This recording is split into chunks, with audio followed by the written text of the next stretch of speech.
உங்ககிட்ட எனக்கு என்ன பிடிச்சதோ பிசினஸ் மேல வந்து பேஷனேட்டா இருக்கிறது. ஸ்வீட்னா நீங்க எப்பவுமே ஜாலியா எல்லாருமே ஃப்ரெண்ட்லியா இருக்கீங்க. Your humbleness I admire the most. ஒர்க்குக்காக கஷ்டப்பட்டு கேமரா போட்டோகிராஃபி கத்துக்கிறீங்க, அது ரொம்ப இன்ஸ்பைரிங்கா இருக்கு. எந்த இடத்துல காமா இருக்கணும், எந்த இடத்துல கோபமா இருந்தாலும் கண்ட்ரோல் பண்ணி அந்த எமோஷன்ஸை வந்து மெயின்டைன் பண்ற இது வந்து எனக்கு ரொம்ப பிடிக்கும்.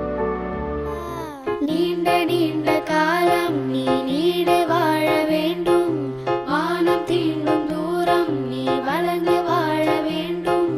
நீண்ட நீண்ட காலம் நீ நீடு வாழ வேண்டும், வானம் தீண்டும் தூரம் நீ வளர்ந்து வாழ வேண்டும். அன்பு வேண்டும், அறிவு வேண்டும், பண்பு வேண்டும், அறிவு வேண்டும். அன்பு வேண்டும், அறிவு வேண்டும், பண்பு